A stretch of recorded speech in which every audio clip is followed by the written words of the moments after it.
Hey everyone, what's up and welcome to Young Titan World.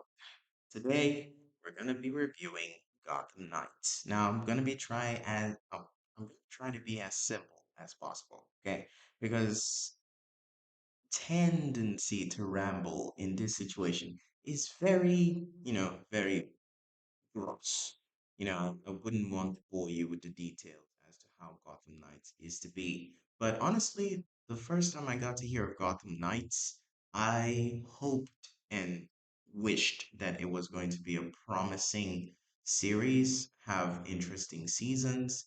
But the very first moment I laid my eyes on it, it was an absolute disaster because they showed me one of the worst Batman masks I've seen in my entire life.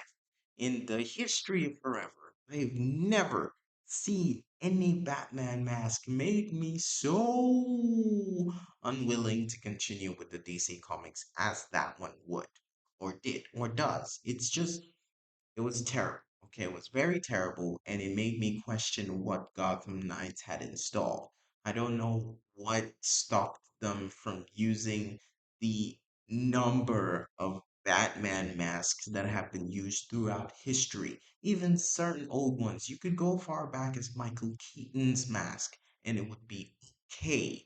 But this one was just a violation of everything that I knew and loved. But I assumed that that was going to be wrong. It's just one stubble. Maybe they wanted to spend more of the time trying to figure out the cool suits for Gotham Knights. Now, if you know anything about the DC universe, you would know that the Gotham Knights are made up of all these array of heroes um that are all part of the the Bat family, but also an inclusion of some few new ones. So, watching Gotham Knights or the idea of watching Gotham Knights is the hope that I'm going to be able to see all of these guys shine in their costumes and do their regular stuff as they do. Act like a family, but kick ass in the long run. But, for the most part, they did tend to do the whole family thing whilst trying to kick ass. But yeah, it starts off on a very unusual note because the way I started Gotham Knights, I thought I would be familiar with the person who was going to be donning the mask or trying to follow in Batman's footsteps. But then we meet somebody that I've never heard of before till I decided to Google him. And when I did, it said that, yeah, he's a character that exists and possibly is one of the adopted children by Bruce Wayne. And seeing the story that is warping around him, they're telling stories differently from everyone's perspective. Two-Face is born differently. The kind of characters that we're supposed to be used to are not exactly there, and they changed race, color, and patterns. For the most part, it's been very difficult to keep up with Gotham Knights. And from what I've heard, these guys are kind of planning not to continue with the season two. So probably everything rides on this season one being a banger. So far, if you're not a person who is interested in this kind of drama, like the inspector work the or the detective pieces that will make you go, who's the suspect? Who's the bad guy? Who is the major mastermind behind the death of Batman? I've been rambling on and I haven't even told how this thing begins. Well, it begins because Batman is dead. Okay? If that makes any sense whatsoever. Batman is dead. The man with all the contingency plans in the world dies. And as he dies, the person who kills him apparently is part of the Court of the Owls. And they haven't really told us how this is possible, but apparently they drugged him and drugged him and drugged him till he wasn't in his peak form. And they took advantage of that moment, and then he died. Honestly, we don't see no Alfred. The only people that we're seeing are the White Knight, whose name I seem to have forgotten, but he's the one that turns into, Two-Face, which is cool. But honestly, it's a lot of things that I wasn't expecting. So having to absorb all that and follow the storyline is quite a lot. But we see Turner Hayes have many challenges trying to adapt to the fact that people are framing him for the death of Batman. Him and as well as some, some rugrats, some vigilantes, not some vigilantes actually. They're pretty much runaways, all right? And they've been framed for killing Batman as well. So they're all in this lovely group and they're trying to find a way to clear their name, trying to do everything they can. On their way, they meet Robin. I mean, like on the way, as respect to the TV series that we're watching, episode 1 to 13, 14. We're now at 14. So it's just basically them trying to figure shit out and trying to survive because now other people want them dead. And the Court of Owls is mainly responsible for everything that is going on. They framed them, they killed Batman, and they have a ton of people who work for them. So we've basically got ourselves our hands tied with a lot of so much drama, and a lot of people are being revealed for what they're not. And apparently, Two Face has like a dissociative identity disorder, so basically, he's two people for the price of one. And the second person came as a result of trauma he experienced when he was a little kid because his dad beat him up too much, and so he created a character that was able to shoulder the beatings. Yeah, pretty much like Moon Knight, but instead of being a good guy that saves the day with the freaking bird head as his guidance counselor, he has a murdering tendency and also chooses to flip the coin when he can make a decision whether to murder you or spare your life. So it's pretty much cool. Yeah, it's pretty much nice.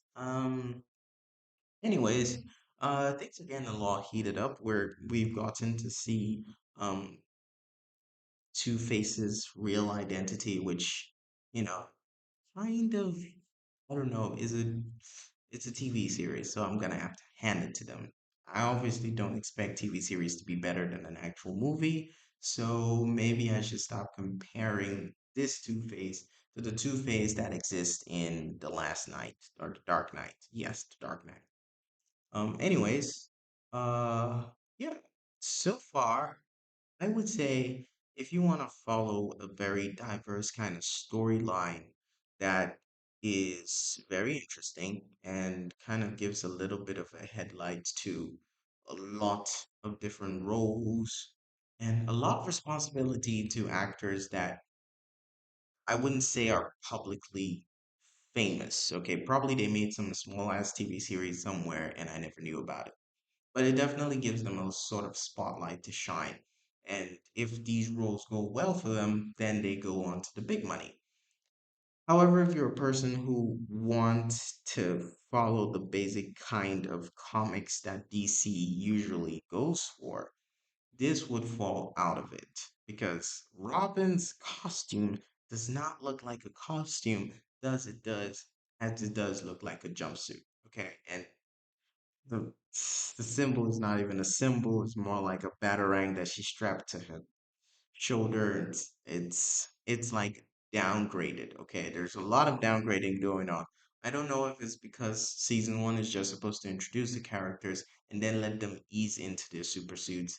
But as far as I'm concerned, that is not what happens. If you're gonna watch this one, just have the expectation that there is no expectation. Okay, brainwash yourself.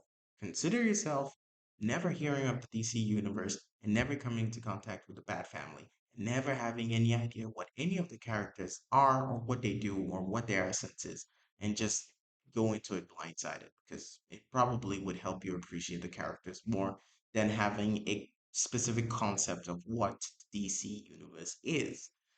It will help you tremendously, I assure you, my friends. But yes, that's a little bit of my spitball. We've not actually reached the finale of season one. Honestly, I didn't think they were going to go past episode 9, but seems like they're still going. So I guess we have a lot to expect. Maybe the finale is going to be very big and it's going to put a lot of things into perspective. And maybe the public will reconsider about not letting them go along with season 2, and we might actually have that. But until then, I'll keep you guys posted. Thank you guys so much for watching Gotham Knights review. This is raw. It's raw because there are no edits. I don't cut shit out, and it's basically whatever I said that is recorded. So technically, it's all the mistakes and everything that it has to come off of, as well as the English that I push together because I have no time on my hands. Anyways, that was everything. Thank you so much for watching. Please like and subscribe for more. And you can let me know which TV series I can review. Thank you guys. Goodbye. That was an awkward laugh, wasn't it? You look like the Joker. Is this how I was recording the entire time? Hmm, interesting.